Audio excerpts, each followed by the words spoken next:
มาสุนค้าพี่น้องเขาอยู่ที่เมืองรัสเซียวิ่งสุชีสิเละที่มันเนบันอองที่เขาอยู่เศร้าที่หิมพังปังลายล้ำในเขาอันห้องเบรกซีนั่นก็มิงลาวะที่นี่นูสิเบกกันในวิดีโอเรียนซีวีกูสุชีมีโอลากูยาวเชโรดาบาวี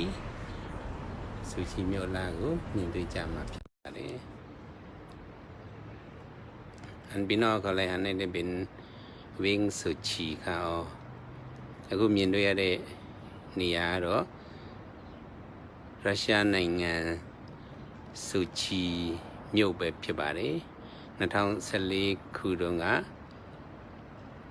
กบะพลาอันกบะนัทางเซลีคูดงะกบะโอลิมปิกเปลี่ยนบวยจิมบารีมีโอแบบพิบารีBlack Sea လို့ခေါ်တဲ့ပင်လယ်နဲ့အနားမှာတည်ရှိတဲ့အင်မတန်လှပတဲ့မြို့တစ်မြို့ဖြစ်ပါတယ်။ในเป็นวิ่งสุชีมีดีในเมืองรัสเซียดีค่ะอ๋ออยู่จำไว้หิมพังปังหลายลำอันไทยเขาว่าทะเลดำในนั้นกันเนาะ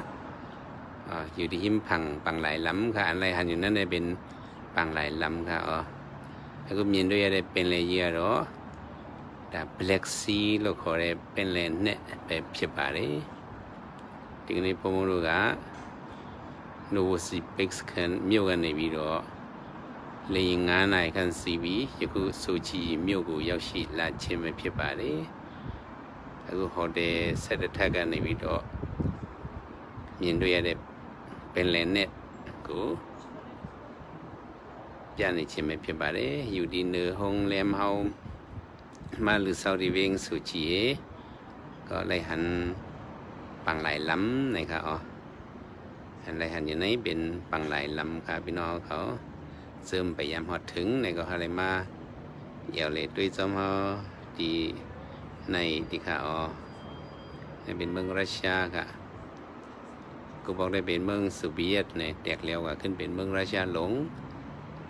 จำดังยูเครนจะได้จำกันแล้วค่ะจำดังตุรกีจะได้ค่ะจำกันแล้ว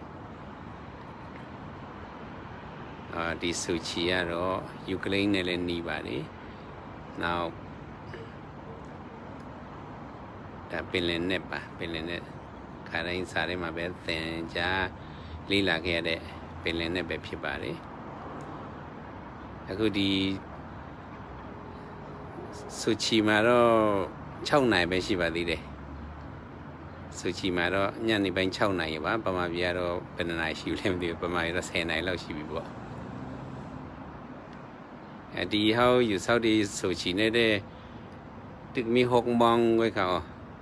ตึกมี6โมงไว้ถึงมากลางค่ำ8โมงถึง9โมงจนได้ก็เมืองไปรับสินค้าดังในของมันอยู่ดังปอดห้องแห้งหนาวกันเลยเนาะအခုရောက်ရှိတဲ့နေရာတော့ဆိုချီမြို့ဖြစ်ပါတယ်ဒေသစံတော်ချိန်ကတော့6နိုင်ပေါ့ညနေ6နိုင်ချိန်ပဲဖြစ်ပါတယ်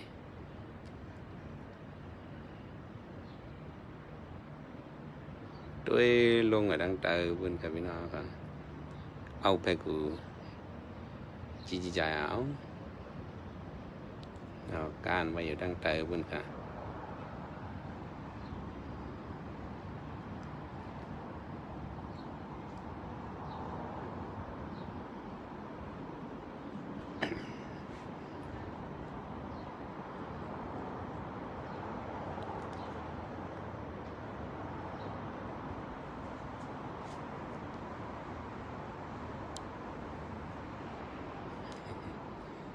สินค้าพี่น้องเขา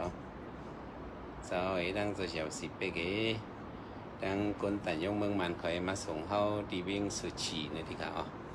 อยู่กันในตรงตักถึงพี่น้องเขากวนกูเมืองกามเลยมาเผียวเมืองราชาในก็ให้เลยหันหนึ่งเงาในค่ะเนาะสาวเขาก็เผียวมาเลยหาวันมาแนวค่ะเขาดังมาที่เมืองราชาก็อยู่เทียงหาวันกับพี่น้องเขาหมุกผูกมาดีกว่าดีวิ่งมอสโกนะครับอ๋อกูวันนี้ก็เลยถ่ายไลฟ์นี้มันได้มีข่าวยามตัวตันอีกหนึ่งเลยมาถ่ายไลฟ์ในหิมพังปังหลายล้ำอันห้องว่า Black Sea นั่นนะดิค่ะอีกคือมิงลาบะปีตามีอาลงธรรมมิงสิมีอาลงพวกนี้อุสิเบกเสียรอเพื่อ ဖုန်းတော့ဖွဲ့ကတော့အလုံးဒီနေ့လာတာ10ရောက်ပေါ့နော်စစ်တမ်းမှုများနဲ့အတူပါပဲဒီဆူချီမြို့ကိုရောက်ရှိလို့နေပါပြီဆူချီရဲ့ပင်လယ်ကမ်းစက်အလှပေါ့ဗျာဒါ Black Sea လို့ခေါ်ပါတယ်အားလုံးမင်္ဂလာပါဒီနေ့တော့ဆူချီမှာတညတဲပြီးတော့နေ့ပြန်ကြမှာပဲဘုံဘုံတို့ကမော်စကိုကိုရောက်မှာပဲမော်စကိုမှာဒုံလဘရန်ခံပွဲရှိလို့ဘုံဘုံတို့ဝစီဘိတ်ဆယ်တော့နဲ့တူကြွလာခြင်းပဲဖြစ်ပါတယ်အားလုံးမင်္ဂလာပါ